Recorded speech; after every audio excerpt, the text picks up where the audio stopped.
میں نے نظریں نہیں اٹھائی تھی۔ میں نے کہا زین پلیز چھوڑو مجھے۔ وہ کہنے لگا پہلے ادھر دیکھو میری طرف۔ میں یوں اس کے حصار میں اس کی طرف دیکھ نہیں سکتی تھی۔ میں نے کہا کہ کوئی آ جائے گا تو کیا سوچے گا، پلیز زین۔ وہ کہنے لگا کوئی نہیں آتا سمیہ، ادھر دیکھو میری آنکھوں میں، اگر تم چاہتی ہو کہ میں تمہیں چھوڑ دوں۔ میں نے جھجکتے ہوئے اس کی طرف دیکھا تھا۔ وہ کہنے لگا ایسا کیوں کر رہی ہو میرے ساتھ؟ ترس نہیں آتا تمہیں مجھ پر؟ اپنے چاہنے والوں کے ساتھ کیا ایسا سلوک کرتے ہیں کیا؟ بڑے دھیمے لہجے سے وہ پوچھ رہا تھا۔ میں نے کہا تم مجھے اسی لیے یہاں لائے ہو تاکہ اپنا حق جما سکو، روز زبردستی کر سکو۔ میری آنکھوں میں آنسو جھلنے لائے تھے۔ وہ کہنے لگا نہیں، بس اسی لیے لایا ہوں تاکہ یہ جان سکوں کہ میری پیاری سی سمیہ کے ساتھ کیا مسئلہ ہے، کس بات پر مجھ سے خفا ہے۔ میں نے کہا مجھے چھوڑو۔ اس نے مجھے چھوڑ دیا۔ میں نے کہا دل پر زور زبردستی نہیں چلتی زین، تم زبردستی میرے دل آ کر بس سکتے ہو تو اب تک بس چکے ہوتے۔ میں جبراً تم سے محبت نہیں کر سکتی، یہ میرے بس میں نہیں ہے۔ میری بات سن کر کہنے لگا اتنا برا لگتا ہوں تمہیں؟ پہلے کبھی بتایا نہیں تم نے۔ اس کی آنکھوں میں نہ جانے ایسا کیا تھا کہ میں دیکھ نہیں پائی تھی۔ اپنے رویے پہ مجھے صرف افسوس تھا۔ میں نے کہا واپس چلو یہاں سے۔ وہ مجھے ہوٹل کے کمرے میں لے گیا۔ کہنے لگا کیا کہنا چاہتی تھی تم، کیا بات کرنی ہے تم نے مجھ سے؟ میں نے کہا میں تمہارے ساتھ یہ رشتہ نہیں نبھا سکتی، کبھی بھی نہیں، کیونکہ ایسے رشتے مجبوری میں نہیں نبھائے بھی جائیں تو دیر پا نہیں چلتے۔ لیکن میری مجبوری ہے کہ میرا دوسرا کوئی ٹھکانہ بھی نہیں ہے کہ جہاں میں چلی جاؤں۔ میں بار بار اپنے آنسو صاف کر رہی تھی۔ وہ کہنے لگا میں وقت دے تو رہا ہوں تمہیں۔ میں نے کہا میں جانتی ہوں کہ میں نہیں نبھا پاؤں گی، مجھے بس اپنے نام پر بیٹھا رہنے دو، تم دوسری شادی کر لینا زین۔ میری بات سن کر وہ ہتھے سے اکھڑا تھا۔ وہ کہنے لگا دماغ تو ٹھیک ہے نا تمہارا، میں کیوں کروں دوسری شادی؟ میں نے کہا اس لیے کہ میں تمہیں وہ سب نہیں دے سکتی جو تم مجھ سے چاہتے ہو۔ وہ کہنے لگا تمہیں ہوا کیا ہے، ایسی تو نہیں تھی تم۔ میں نے کہا تم نے مجھ سے جھوٹ بولا تھا کہ تم کسی اور سے محبت کرتے ہو، اس سے شادی کرنا چاہتے ہو۔ اگر یہ کہتے کہ مجھ سے شادی کا ارادہ رکھتے ہو تو میں انکار کر دیتی۔ زین اگر تمہارے دل میں میرے لیے ذرا بھی محبت ہے تو تم دوسری شادی کرو گے اور مجھ سے کوئی زبردستی نہیں کرو گے۔ میری بات سن کر بڑے غصے سے اس نے مجھے دیکھا تھا۔ وہ کہنے لگا دوسری شادی نہیں کروں گا اور تم آئندہ میرے پاس مت آنا۔ کب سے وجہ پوچھ رہا ہوں، منت کر رہا ہوں، لیکن تم حد سے بڑھتی جا رہی ہو۔ کتنی ہی لڑکیاں اپنی زندگی کمپرومائز سے شروع کرتی ہیں، سب کو اپنے شوہروں سے یوں اچانک محبت نہیں ہو جاتی، لیکن آہستہ آہستہ اپنے رشتے کو نبھانے کی کوشش کرتی ہیں، سب کچھ ٹھیک ہو جاتا ہے۔ تمہاری طرح اپنے شوہر کو دوسری شادی کا مشورہ نہیں دیتی۔ یہ کہہ کر وہ صوفے پر جا کر لیٹ گیا۔ میں جس اذیت میں تھی وہ میں ہی جانتی تھی۔ آج یہ مجھ سے محبت جتا رہا ہے، لیکن کل جب میری حقیقت اس پر کھلے گی تو مجھے چھوڑ دے گا اور دوسری شادی بھی کرے گا۔ مرد ایسے ہی ہوتے ہیں۔ روتے روتے میں سو چکی تھی۔ صبح میری آنکھ زین کی ہائے ہائے کی آواز پر کھلی تھی۔ میں اٹھ کر بیٹھ گئی، پتہ نہیں اسے کیا ہوا تھا۔ میں اٹھ کر صوفے پر گئی تو وہ نیند کی غنودگی میں ہائے ہائے کر رہا تھا۔ میں نے اس کی پیشانی پر ہاتھ لگایا تو وہ بخار سے تپ رہا تھا۔ یہ دیکھ کر میں پریشان ہوئی تھی۔ فوراً سے اسے پانی کی پٹیاں کرنے لگی۔ بخار کی میڈیسن میرے پاس موجود تھی۔ میں نے ہوٹل کے ویٹر سے ناشتہ منگوایا، زین کو ناشتہ کروا کے میڈیسن دی۔ اسے کہا کہ وہ بیڈ پر لیٹ جائے۔ وہ چپ چاپ مجھے دیکھ رہا تھا۔ کہنے لگا میری فکر کرنے کی ضرورت نہیں ہے تمہیں، میں خود اپنا خیال رکھ لوں گا۔ میں نے کہا پتہ ہے مجھے جتنا تم اپنا خیال رکھ سکتے ہو۔ 2 دن میں نے اس کی تیمارداری کی تھی۔ کبھی کہتا سمیہ اف پاؤں میں درد ہے، سمیہ میرے پاؤں تو دبا دو پلیز۔ میں نیند میں اٹھ کر اس کے پاؤں دبانے لگ جاتی، تو کبھی ہاتھ۔ ایک بار کہنے لگے سر دبا دو۔ اس کا بخار اب اتر چکا تھا۔ میں نے کہا زین اب تم ٹھیک ہو؟ وہ کہنے لگا کیا ٹھیک ہوں، مجھے ایسے ہی بخار ہوتا ہے، باہر سے لگتا ہے کہ جسم ٹھنڈا ہے لیکن اندر بخار رہتا ہے۔ اف قسم سے سمیہ سر درد سے پھٹ رہا ہے۔ میں بے چین سی ہوئی تھی۔ میں نے کہا میڈیسن لی ہے تم نے؟ تو وہ کہنے لگا ہاں لی تھی، بس سر دبا دو۔ میں اس کے پاس بیٹھ گئی، کچھ دیر اس کا سر دباتی رہی تو وہ سو چکا تھا، لیکن جیسے ہی میں اس کے پاس سے اٹھنے لگی تو وہ تکیہ چھوڑ کر میری گود میں سر رکھ چکا تھا۔ میرے دل کو زور سے جھٹکا سا لگا تھا، لیکن وہ شاید نیند میں تھا۔ میں اسے 2-3 بار پکارا لیکن شاید گہری نیند میں تھا۔ میں پوری رات بیڈ سے ٹیک لگائے بیٹھی رہی۔ صبح تک میری کمر یکتا ہو چکی تھی۔ جب اس کی آنکھ کھلی، مجھے یوں بیڈ سے ٹیک لگائے دیکھا تو فوراً سے اٹھ کر بیٹھ گیا۔ میری بھی آنکھ کھل گئی تھی۔ کہنے لگا کہ سوری یار، نیند میں پتہ ہی نہیں چلا، تم مجھے جگا دیتی۔ اس وقت میری آنکھیں نیند سے بوجھل تھیں۔ میں نے کہا کوئی بات نہیں، تم گہری نیند میں تھے، اب پلیز جا کے صوفے پر سو جاؤ، مجھے بہت نیند آ رہی ہے۔ میں کمبل لے کر لیٹ چکی تھی۔ وہ صوفے پر چلا گیا۔ جب میں اٹھی تو وہ ہوٹل کے کمرے میں نہیں تھا۔ میں نے اٹھ کر اپنے لیے چائے منگوا لی، لیکن وہ رات تک واپس نہیں آیا۔ میں یہ سوچ رہی تھی کہ آخر وہ گیا کہاں۔ رات کو 10 بجے وہ آیا تھا۔ میں نے کہا زین کہاں گئے تھے؟ وہ بھی بخار میں؟ وہ کہنے لگا اب میں ٹھیک ہوں، ڈونٹ وری۔ وہ تم سو رہی تھی اس لیے میں بور ہو رہا تھا، باہر چلا گیا، اور وہاں مجھے اپنی یونیورسٹی فیلو رابیل مل گئی۔ بس اسی سے گپے مارتا رہا، وقت کا پتہ ہی نہیں چلا۔ پھر اس نے جیب سے مونگ پھلی نکال کر مجھے دی، کہنے لگا یہ کھا لو۔ پھر کہنے لگا تمہیں پتہ، یونیورسٹی میں یہ لڑکی دیوانی تھی میری، ہر وقت میرے پیچھے پڑی رہتی تھی، لیکن میں اس غلط فہمی کا شکار تھا کہ تم بھی مجھ سے محبت کرتی ہو، اس لیے کبھی اسے رسپانس ہی نہیں دیا، لیکن مجھے اندازہ نہیں تھا کہ اس نے ابھی تک شادی ہی نہیں کی ہوگی۔ مجھے تو یقین ہی نہیں آ رہا تھا کہ کوئی لڑکی مجھ سے اتنی بھی محبت کر سکتی ہے۔ مجھے کہہ رہی تھی کہ اپنی بیوی سے ملوانا، میں دیکھنا چاہتی ہوں کہ وہ کون ہے جس کی خاطر تم نے مجھے کبھی لفٹ ہی نہیں کروائی۔ میں نے اسے کل شام کی چائے پر بلا لیا ہے، اچھا ہے تم بھی مل لینا۔ اس رات وہ کافی دیر تک رابیل کی باتیں کرتا رہا۔ میں نے کہا تم نے پہلے تو کبھی مجھے نہیں بتایا۔ وہ کہنے لگا میرے نزدیک اس کی اتنی اہمیت ہی نہیں تھی، لیکن احساس ہو رہا ہے بہت تکلیف ہوتی ہے جسے ہم ٹوٹ کر چاہیں وہ بعد میں پتہ چلے کہ ہم تو اس شخص کے لیے کچھ اہمیت ہی نہیں رکھتے تھے۔ یہ کہتے ہوئے وہ مجھے بڑے غور سے دیکھنے لگا۔ میں نظریں چرا گئی اور مونگ پھلی کھانے لگی۔ وہ کہنے لگا ساری تمہارے لیے نہیں لایا، ادھر دو مجھے بھی۔ یہ کہہ کر میرے ساتھ مونگ پھلی کھاتا رہا، ساتھ ساتھ رابیل کی باتیں بھی کرتا رہا۔ اگلے روز واقعی ہی ایک بے حد خوبصورت لڑکی 5 بجے ہمارے کمرے میں آئی تھی، زین کی کلاس فیلو۔ اسے دیکھ کر مجھے کچھ ہوا تھا کیونکہ وہ مجھ سے زیادہ خوبصورت تھی، اسٹائلش تھی۔ وہ مجھ سے گلے ملی تھی، کہنے لگی مجھے تمہیں دیکھنے کا بہت کریز تھا، واقعی تم بہت پیاری ہو۔ پھر زین جس سے محبت کرے وہ عام تو ہو ہی نہیں سکتی نا۔ اس کی آنکھوں میں ایک عجیب سی اداسی تھی، لہجہ بھی پرنم تھا۔ زین چائے کے لیے کچھ بیکری اور دوسری چیزیں لینے گیا تھا۔ کچھ ہی دیر میں وہ بھی آ گیا۔ زین سے اس کی کافی بے تکلفی تھی۔ کافی دیر وہ دونوں آپس میں ہی اپنی یونیورسٹی کی باتیں کرتے رہے۔ مجھے اپنا آپ ان کے بیچ بالکل بے معنی اور بے مقصد لگ رہا تھا۔ چائے پینے کے بعد جب جانے لگی تو اپنے پرس سے مجھے ایک باکس نکال کر دے گئی، کہنے لگی یہ تمہارے لیے گفٹ ہے۔ زین بھی اس کے ساتھ کمرے سے چلا گیا۔ 1 گھنٹے بعد کمرے میں آیا تو مسکرا رہا تھا۔ جان چھڑوانا مشکل ہے اس لڑکی سے، باتیں ہی ختم نہیں ہوتی اس کی۔ میں نے کچھ نہیں کہا تھا، چائے بھی ٹھیک سے نہیں پی تھی۔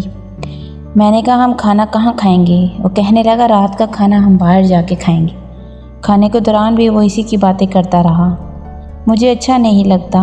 میں نے کہا تم کوئی بات نہیں کر سکتے کیا؟ کھانا کھاتے ہوئے اس کا چمچ رکھا تھا، اور کوئی اور بات کیا؟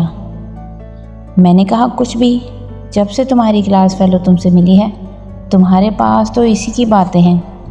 وہ کہنے لگا تو اور کیا بات ہے؟ تم تو پیار کی محبت کی باتیں کرنے نہیں دیتی، تو اور کیا کروں اب؟ اور کیا موسم کیسا اچھا ہو رہا ہے، اس موسم میں بیوی ساتھ ہو اور دل چاہتا ہو یہ باتیں کروں وہ باتیں کروں، لیکن وہ مجھ سے دور جانا چاہتی ہے۔ اسے میری فکر ہی نہیں تو میں کیا کروں پھر؟ میں خاموش سی ہو گئی۔ ٹھیک ہی تو کہہ رہا تھا مجھ سے وہ۔ میں نے کہا ہم کب واپس جائیں گے؟ 8 دن بعد۔ پھر کہنے لگا کیا تمہیں رابیل کی باتیں کیوں نہیں سننی؟ تم تو مجھ سے محبت ہی نہیں کرتی، جبکہ مجھ سے وہ بہت زیادہ محبت کرتی ہے، لیکن اکثر بیوی جیلس ہو جاتی ہیں ایسی باتوں پر۔ لیکن تم ان میں سے تھوڑی ہو، کیونکہ وہ تو اپنے شوہر سے محبت کرتی ہیں نا، تمہاری طرح تھوڑی۔ خیر چھوڑو۔ اگلے روز وہ مجھے کہاں لے گیا۔ دیکھا تو وہ لڑکی وہاں پہ بھی تھی، جیسے وہ جانتی تھی کہ ہم یہاں پر بھی جانا چاہتے ہیں۔ زین کہنے لگا تم یہاں پہ رکو، میں بھی ابھی آتا ہوں۔ وہ مجھے آبشار کے بیچوں بیچ رکھی کرسیوں میں ایک کرسی پہ بٹھا کے جا چکا تھا، جہاں سے آپ بیٹھ کر کھانا کھاتے تھے اور ٹھنڈے پانی کی آبشار میں اپنے پاؤں بھگوتے تھے، لطف اندوز ہوتے تھے۔ پچھلے 2 گھنٹے سے میں ان کا انتظار کر رہی تھی، لیکن وہ نہیں آئے۔ میں اٹھ کر باہر آ گئی۔ پہلی بار بہت رونا آ رہا تھا۔ زین کو میری پرواہ تک نہیں تھی۔ میری نظر آبشار کی دوسری جانب پڑی تو ہوش اڑ کے رہ گئے تھے۔ وہ ایک بڑے سے پتھر پہ بیٹھے ہنس ہنس کر باتیں کر رہے تھے۔ میرے تن بدن میں آگ لگ گئی تھی، میری آنکھوں سے آنسو بہنے لگے۔ یہ مرد ہوتے ہی جھوٹے ہیں۔ کل تک مجھ سے محبت کے دعوے کرتا تھا، جھوٹا کہیں کا۔ میں غصے سے وہاں سے ہوٹل کے کمرے میں واپس آ گئی۔ میرے موبائل پر زین کی کالز آ رہی تھیں، لیکن میں نے بھی فون نہیں اٹھایا۔ اسے یہ تک احساس نہیں تھا کہ مجھے تھوڑی دیر کا کہہ کے وہ اپنی کلاس فیلو کے پاس جا کر بیٹھ گیا اور مجھے بھول گیا کہ میں بھی اس کے ساتھ آئی ہوں۔ کافی دیر ان کی کالز آتی رہیں۔ 2 گھنٹے بعد اس نے چابی سے کمرے کا دروازہ کھولا، مجھے کمرے میں دیکھ کر کہنے لگا تم یہاں تھی؟ سمیہ تمہیں احساس ہے کہ میں پچھلے 3 گھنٹے سے تمہیں پاگلوں کی طرح کہاں کہاں ڈھونڈ رہا ہوں؟ وہ کافی غصے میں تھا اور پریشان بھی۔ کہنے لگا بنا بتائے تم یہاں آ گئی ہو، فون کہاں ہے تمہارا؟ یہ کہہ کر اس کے سامنے سائڈ ٹیبل پر دیکھا تو میرا موبائل پڑا تھا۔ کہنے لگا کہ موبائل کو آگ لگا دو اگر تم نے اٹھانا نہیں ہوتا تو۔ میں نے کہا زیادہ ایٹیٹیوڈ مت دکھاؤ مجھے، تمہیں میری پرواہ ہی نہیں تھی۔ اگر ہوتی تو تم ایسے جا کر اپنی کلاس والوں کے ساتھ وقت نہ گزار رہے ہوتے۔ پچھلے 2 گھنٹے سے تم نے بھی مجھے اس ریسٹورنٹ کی کرسی پر بٹھایا تھا اور پھر بھول کر جا کر اس رابیل سے باتیں کرتے رہے۔ میں کیا پاگل ہوں جو تمہارے انتظار کرتی رہوں؟ میں بہت غصے میں تھی اور تم جو اس کے ساتھ بیٹھ کر باتوں میں یہ تک بھول گئے کہ میں بھی تمہارے ساتھ آئی ہوں، یہ تمہیں نظر نہیں آتا؟ کہنے لگا تو کیا ہو گیا ہے؟ میں اس کے پاس بیٹھ گیا۔ تمہارے سامنے ہی کے ساتھ گیا تھا نا؟ میں نے کہا کیا لگتی ہے تمہاری؟ کہنے لگا کلاس فیلو دوست ہے میری۔ میں نے کہا تو پھر میں کیا ہوں زین؟ یہ کہتے ہوئے میری آنکھوں سے آنسو بہنے لگے۔ اس نے کہا یہ تو خود سے پوچھو کہ تم میری کون ہو۔ پھر میرے قریب آ کر جیسے ہی میرے آنسو صاف کرنے لگا، میں نے اس کا ہاتھ پیچھے کر دیا۔ میں نے کہا میں تمہاری کوئی نہیں، مجھے ابھی کے ابھی واپس جانا ہے۔ زین نے کہا کہ کچھ دن بعد جائیں گے، بار بار چھٹی نہیں ملتی۔ میں نے کہا کہ بھاڑ میں گئی تمہاری چھٹیاں، مجھے نہیں رہنا یہاں پر، تم بھی وہیں جاؤ جہاں پہلے جا کر بیٹھے تھے۔ کہنے لگا تمہارے لیے ہی کھانا لایا تھا میں نے کہا مجھے کچھ نہیں کھانا، جاؤ جا کر اسے ہی کھلاؤ۔ اس نے فوراً میرا ہاتھ پکڑ لیا۔ میں نے کہا کہ چھوڑا میرا ہاتھ زین، ورنہ مر جاؤ گے میرے ہاتھوں سے۔ تمہیں پتہ نہیں مجھے کتنا غصہ آ رہا ہے۔ وہ کہنے لگا اب تم کیوں جیلس ہو رہی ہو؟ وہ حیرت سے میرے چہرے کی طرف دیکھ رہا تھا۔ اس کے سوال پر میں چپ سی ہو گئی۔ کہنے لگا بولو اب کیوں جیلس ہو رہی ہو؟ کہنے لگا جیلسی وہاں ہوتی ہے جہاں محبت ہو، اور تمہیں تو مجھ سے محبت ہی نہیں ہے۔ ابھی چند روز پہلے ہی تم کہہ رہی تھی کہ میں دوسری شادی کر لوں، تو اب رو کیوں رہی ہو؟ چند گھنٹے قیام میں رابیل کے ساتھ گزار لیے کہ تم سے برداشت نہیں ہو رہا؟ یہ سن کر میں شرمندہ سی ہونے لگی تھی، اپنا ہاتھ اس کے ہاتھ سے چھڑوانے لگی، لیکن وہ اپنی گرفت اور بھی زیادہ مضبوط کر چکا تھا۔ میں نے کہا میرے سر میں درد ہے، سونا ہے مجھے۔ وہ کہنے لگا تمہیں برا کیا لگ رہا ہے؟ میں نے کہا یہ بات نہیں ہے کہ یہ بات، اس کی باتیں سن کر تمہیں تکلیف ہو رہی ہے، تبھی کہہ رہی تھی کچھ اور بات کرو۔ سمیہ مان کیوں نہیں لیتی کہ تم مجھ سے محبت کرتی ہو؟ کہنے لگا کہ مجھے ذرا سا بخار کیا ہو گیا، تمہاری جان پر ہی بن گئی تھی۔ پوری رات میں تمہاری گود میں ایسے ہی سوتا رہا، پوری رات تم جاگتی رہی اور تم نے ایک بار بھی اف نہیں کیا، مجھے جگانے کی کوشش نہیں کی۔ یہ کیا تھا؟ کیا احسان تھا؟ کہنے لگا پاگل لڑکی، یہ محبت ہے، محبت اسے کہتے ہیں۔ میرے پاس بھی اب کوئی بہانہ نہیں بچا تھا۔ اپنے ہاتھ سے میرے آنسو صاف کیے اور کہنے لگا وہ شادی شدہ ہے اور یہاں اپنے شوہر کے ساتھ آئی ہے۔ اس کا شوہر بھی میرا کلاس فیلو ہے اور رابیل کا میرے ساتھ کوئی افیئر نہیں چلا، ہم صرف اچھے دوست ہیں۔ محبت تو وہ حسین سے کرتی تھی اور شادی بھی اسی سے کی ہے اس نے۔ یہ تو تم مجھے اتنے دنوں سے نخرے دکھا رہی تھی، اس لیے میں نے جب حسین اور رابیل کو دیکھا تو کہا کہ ذرا سی ڈرامے بازی کر دو تاکہ میری بیوی کا دماغ کچھ ٹھکانے پہ آ جائے، کیونکہ اسے لگتا ہے کہ وہ مجھ سے محبت نہیں کرتی اور میں اپنا ہانی مون ٹرپ پر بات نہیں کرنا چاہتا۔ دونوں میاں بیوی مان گئے کیونکہ وہ مجھے اچھی طرح سے جانتے تھے، اس لیے جو کچھ بھی 2 دن سے ہو رہا تھا وہ صرف ایک ڈرامہ تھا۔ اس کی بات سن کر مجھے اس پر غصہ بھی آ رہا تھا اور ڈر بھی لگ رہا ہے، کیونکہ اب میں اپنی محبت اس سے چھپا نہیں سکتی تھی۔ وہ جان چکا تھا اور ڈر اس بات کا تھا کہ ایک حقیقت اور جان جائے گا تو پھر کیا ہوگا، جس کی خاطر اب تک اس کے ساتھ زیادتی کر رہی ہوں۔ وہ کہنے لگا کہ سچ مچ تم انجان تھی۔ میں نے کوئی جواب نہیں دیا، لیکن اسے روک بھی نہیں پائی اور خود کو حالات کے حوالے کر دیا۔ صبح جب میری آنکھ کھلی، بیٹھ کے گراؤنڈ سے ٹیک لگائے وہ مجھے ہی دیکھ رہا تھا۔ پتہ نہیں وہ کس گہری سوچ میں تھا۔ میرا دل زور زور سے دھڑک رہا تھا۔ جیسے ہی اس نے مجھے جاگتا ہوا دیکھا، ہاتھ میں پکڑا سگریٹ سائڈ ٹیبل پر رکھے ایش ٹرے میں رکھ دیا تھا۔ حالانکہ صبح کے 7 بجے تھے اور وہ جاگ رہا تھا۔ میں نے کہا کیا بات ہے، سونا نہیں ہے تم نے؟ وہ کہنے لگا نہیں، ایسے ہی نیند نہیں آ رہی ہے، پتہ نہیں کیوں۔ وہ چپ چاپ سا تھا، میری جان نہیں کر رہی تھی کہیں مجھ سے میرے پاک بازی کی بات ہی نہ کر دے یا کوئی ثبوت ہی نہ مانگ لے، یا یہی نہ پوچھ لے کہ اس سے پہلے کس کے ساتھ وقت گزار چکی ہوں یا میری امانت میں خیانت کیوں کی ہے۔ میں اس کی طرف ہی دیکھ رہی تھی تو وہ کہنے لگا کیا بات ہے سمیہ؟ میں نے کہا کچھ نہیں، ایسے ہی، تم تو اس وقت سو رہے ہوتے ہو نا، اس لیے۔ وہ کہنے لگا بس ایسے ہی نیند نہیں آ رہی تھی۔ اپنا لہجہ وہ کافی حد تک نارمل رکھنے کی کوشش کر رہا تھا، پر میرا دل اندر سے کانپ رہا تھا۔ پھر وہ میرے برابر میں لیٹ گیا، اپنا بازو سیدھا کر کے کہنے لگا ادھر آؤ، یہاں لیٹو۔ میں بہت ڈر رہی تھی، پتہ نہیں اپنے قریب لٹا کر مجھ سے کیا پوچھے گا، کیا سوال کرے گا۔ میں اس کے بازو پر سر رکھ کر لیٹ گئی تو وہ کہنے لگا کیا سوچ رہی ہو؟ میں نے کہا کچھ بھی نہیں، بس ایسے ہی۔ تو میں نے بہت تنگ کیا نا؟ میں نے موضوع بدل دیا تھا۔ وہ کہنے لگا ہاں، تنگ تو بہت کیا، بس وجہ نہیں پتہ کہ کیوں کی۔ مجھے لگا تھا کہ تم مجھ سے محبت نہیں کرتی، شاید ڈرتی تھی تم سے محبت کرنے سے کہ کیا پتہ محبت ملے گی بھی کہ نہیں ملے گی۔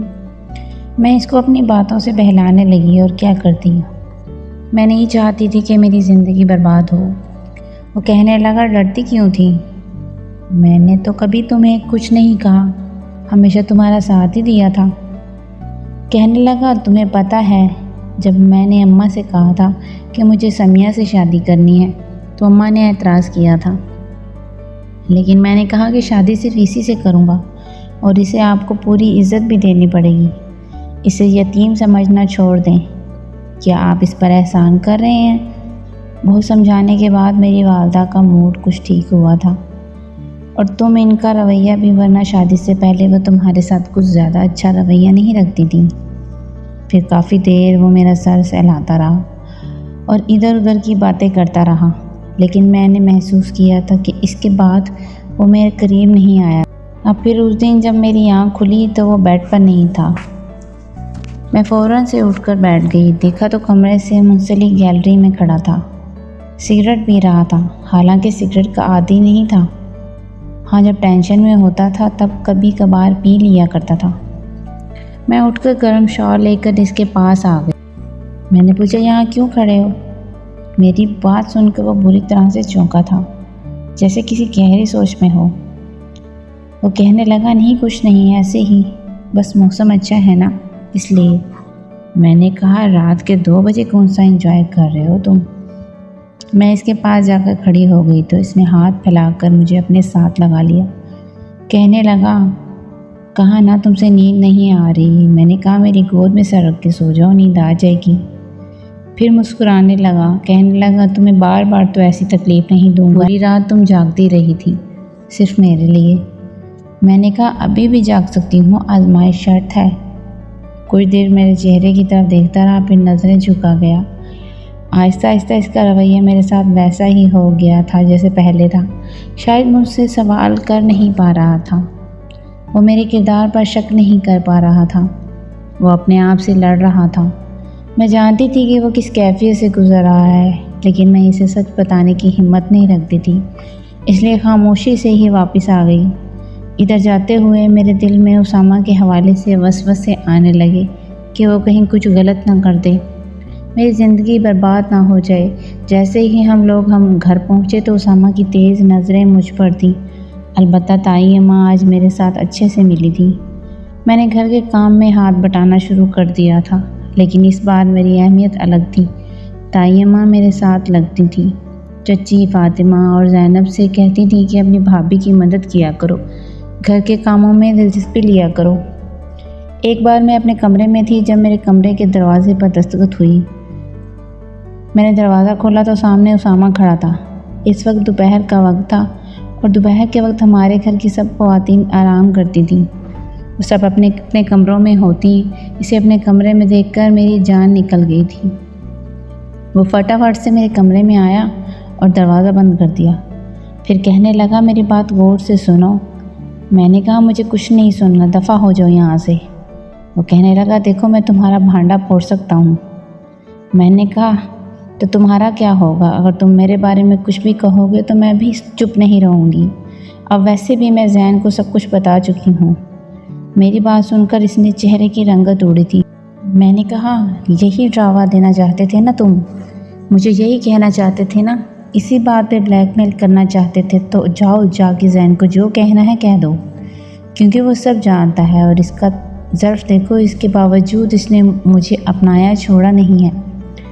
یہ سن کر وہ گھبراہٹ کا شکار ہوا تھا اور فوراً سے کمرے سے باہر نکل گیا۔ میں جانتی تھی کہ وہ بلیک میل کرے گا اور اگر میں کمزور پڑ گئی تو میری عزت کے ساتھ کھلواڑ کرتا ہی رہے گا۔ میں جانتی تھی کہ وہ ایسی بات کبھی بھی زین سے نہیں پوچھ سکتا، اس لیے میں کچھ مطمئن تھی۔ نماز میں رو رو کر اللہ سے دعا کرتی تھی کہ میں نے اپنے شوہر کے ساتھ جان بوجھ کر خیانت نہیں کی۔ آپ جانتے ہیں کہ میرے ساتھ زیادتی ہوئی ہے، ظلم ہوا ہے اور میں نہیں بتا سکتی اسے۔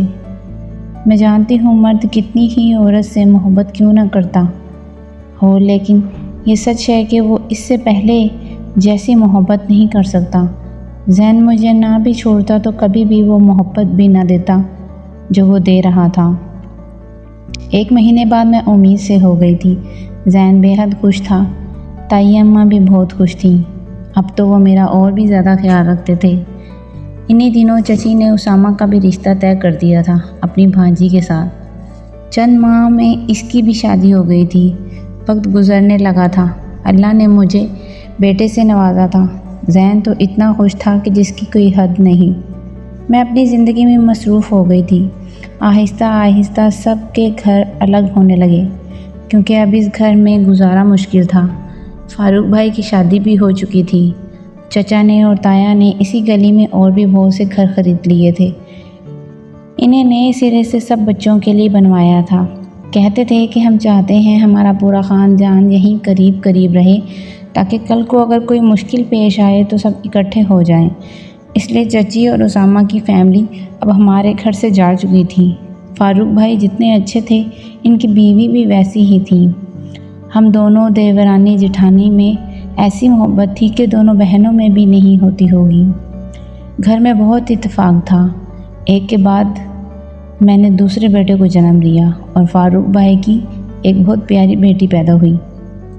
وقت تیزی سے گزرنے لگا تھا، لیکن زین کی محبت میں کبھی فرق نہیں آیا۔ اب تک وہ راز میرے سینے میں راز تھا، لیکن اس کی اذیت کبھی کبھی جب مجھ پر سوار ہوتی تو کچھ بھی اچھا نہیں لگتا تھا۔ بہرحال ہم لوگ اتنے بڑے ہو گئے تھے کہ ہمارے بچے ہم سے سر اونچا نکال چکے تھے۔ تائی امی اور تایا ابا اب بیمار رہنے لگے۔ احد اور فہد بالکل ذہن پر گئے تھے، میرا بہت خیال بھی رکھتے تھے اور ہر وقت تنگ بھی کرتے رہتے تھے۔ ان کی فرمائشیں ختم ہی نہیں ہوتی تھیں۔ احد اماں کہتا تھا اور فہد موم۔ میری زندگی بڑی خوشیاں ہی خوشیاں تھیں، جب ایک بار ایک ایسا حادثہ ہوا کہ پورے خاندان کو ہلا کے رکھ دیا۔ اسامہ کی بیوی ایک بار روتے ہوئے میرے گھر پر آئی تھی۔ میں نے کہا کیا ہوا تمہیں؟ تو وہ کہنے لگی بھابھی میری بیٹی کے ساتھ کسی نے زیادتی کر دی۔ وہ بہت رو رہی تھی۔ میں نے کہا یہ کیا کہہ رہی ہو، ایسا کیسے ہو گیا؟ وہ روئے جا رہی تھی۔ اسامہ کے لیے بھی بیوی بہت اچھی تھی اور مجھ سے اس کی کافی دوستی بھی تھی۔ بتاتی تھی کہ میں اسامہ کا رویہ اس کے ساتھ اچھا نہیں ہے۔ میں جانتی تھی کہ اس کا مزاج ہی ایسا ہے کہ کسی کے ساتھ اچھا رہ ہی نہیں سکتا۔ وہ کہتی تھی کہ ہر وقت پریشان رہتا ہے، میں قریب بھی آتا ہے تو خوشی نہیں ہوتی، لڑتا جھگڑتا رہتا ہے۔ لیکن جو بات اس نے اب بتائی تھی وہ ہوش اڑا دینے والی تھی۔ اس نے کہا کہ ایسا کیسے ہو گیا؟ تو وہ کہنے لگی اسکول کے ایک ٹیچر نے اس کے ساتھ یہ سب کیا ہے۔ میں نے کہا تو تم بتاتی کیوں نہیں ہو، سب کو شور مچا دو۔ وہ کہنے لگی کیا کروں بھابھی، میری بچی بدنام ہو جائے گی۔ میں نے کہا یہ سوچ کر کہ تمہاری بچی بدنام ہو جائے گی تو تم ظالم کو سزا نہیں دلواؤ گی۔ کہنے لگی اسامہ نے منع کیا ہے، کہتا ہے کہ میری بچی سے کوئی شادی نہیں کرے گا۔ وہ بہت رو رہا ہے، اپنے بال نوچ رہا ہے، پتہ نہیں بار بار کہہ رہا ہے کہ کسی نے میری بیٹی کو میری وجہ سے بدنام کیا ہے۔ یہ سن کر میرا دل تھک سے رہ گیا تھا۔ کہنے لگی پتہ نہیں اس نے ایسا کون سا گناہ کیا ہے بھابھی، میری بچے کی زندگی برباد ہو کے رہ گئی۔ مجھے تو اس شخص سے نفرت سی ہونے لگی ہے۔ اگر میں اس کے بچوں کی ماں نہ ہوتی تو اسے چھوڑ دیتی۔ میں نے اسے تسلی دی اور چپ کروایا۔ اس کے ساتھ اس کی بیٹی کو ڈاکٹر کے پاس لے کر گئی۔ وہ حاملہ ہو چکی تھی اور تبھی اسامہ اور اس کی بیوی کو سچائی پتہ چلی۔ میں نے خاموشی سے بچی کا ابارشن کروایا اور اسے کہا کہ وہ اسے ایک حادثہ سمجھ کر بھول جائے، لیکن وہ بہت رو رہی تھی۔ ایسے حادثے کیا کبھی بھولے جاتے ہیں؟ یہ مجھ سے بہتر کون جان سکتا تھا کہ ایسے حادثوں کی اذیت تعمر ہوتی ہے۔ ایک بار میں گھر میں اکیلی تھی، کھانا بنا رہی تھی، جب دروازے پر دستک ہوئی۔ میں نے دروازہ کھولا تو سامنے اسامہ کھڑا تھا۔ اندر آ کر اس نے ہاتھ جوڑے اور رونے لگا۔ وہ کہنے لگا مجھے معاف کر دو، میں نے تمہارے ساتھ بہت بڑی زیادتی کی تھی۔ دیکھو وہ سب کچھ میری بیٹی کے ساتھ ہو گیا۔ تمہاری چپ نے میری بیٹی کی زندگی کو برباد کر دیا۔ کاش کہ تم چپ نہ رہتی اور مجھے سزا دلوا دیتی۔ وہ پھوٹ پھوٹ کے رو رہا تھا۔ میں نے کہا خدا کی لاٹھی بے آواز ہوتی ہے۔ اگر تم یہ سمجھتے ہو کہ تم کسی کے ساتھ زیادتی کرو گے، ظلم کرو گے اور وہ چپ ہو جائے گا تو تم بخش دیے جاؤ گے تو تم غلط سمجھتے ہو۔ آسمان پر بیٹھا پروردگار سب کچھ دیکھتا ہے۔ تم نے میری زندگی اذیتوں سے بھر دی تھی، لیکن اللہ نے میرا پردہ رکھ لیا، مجھے زین جیسا محبت کرنے والا جیون ساتھی دے دیا اور بچے بھی۔ تمہاری بیٹی کے ساتھ جو بھی ہوا غلط ہوا، مجھے اس کی بھی تکلیف ہے۔ آخر تم مرد لوگ کسی کے ساتھ ظلم زیادتی کرنے سے پہلے ہی کیوں نہیں سوچتے کہ اس کی اذیت سہنی ایک عورت کو ہی پڑے گی، چاہے وہ بہن ہو، بیٹی ہو یا بیوی۔ خدا کے لیے خود بھی رحم کھاؤ اور اپنی بہن بیٹی پر بھی۔ وہ کہنے لگا تم نے مجھے معاف کر دیا، تم معاف نہیں کرو گی تو میری دوسری بیٹی بھی ظلم اور زیادتی کا نشانہ بن جائے گی۔ میں نے کہا میں نے معاف کر دیا، صرف اس لیے کہ میں تمہاری بیٹیوں کے ساتھ وہ ظلم اور زیادتی ہوتے نہیں دیکھ سکتی تھی جو کبھی تم نے میرے ساتھ کی تھی۔ آنسو صاف کرتا ہوا وہ جا چکا تھا۔ میں نے اپنا ظرف پڑھاتے ہوئے زین سے کہا کہ میں احد کے لیے رمیہ کا رشتہ مانگنا چاہتی ہوں۔ تو وہ کہنے لگا کہ وہ تو بہت چھوٹی ہے اور ابھی میٹرک میں ہے، پڑھ رہی ہے۔ میں نے کہا کوئی بات نہیں، ہم بس نکاح کر دیں گے، رخصتی اس وقت کریں گے جب وہ زیادہ جماعتیں پاس کر لے گی۔ وہ کہنے لگا ٹھیک ہے، اچھی بات ہے کہ خاندان کی لڑکی آئے گی۔ ہم نے جب رمیہ کا رشتہ مانگا تو سامنے بیٹھا اسامہ اپنی گردن نظریں جھکائے ہوئے تھا، کیونکہ میں جانتی تھی کہ اس کی بیٹی کے ساتھ کیا ہوا ہے، کیونکہ اس کی بیوی نے صرف مجھے ہی بتایا تھا اور وہ میری یوں شکر گزار تھے کہ جس کی کوئی حد نہیں۔ اور میں اپنے رب کی شکر گزار تھی کیونکہ میرے رب نے میرا پردہ رکھا تھا، اس لیے میرا بھی فرض بنتا ہے کہ میں اس کی بیٹی کا پردہ رکھتی۔ مجھے اس شخص سے ابھی بھی سخت نفرت ہے اور بہت نفرت ہے، لیکن اس کی بیٹی سے نفرت نہیں کر سکتی۔ اس کی اذیت کو میں سمجھ سکتی ہوں، اس لیے میں نے پردہ پوشی رکھ لی تھی۔ آپ بتائیں میں نے ٹھیک کیا نا؟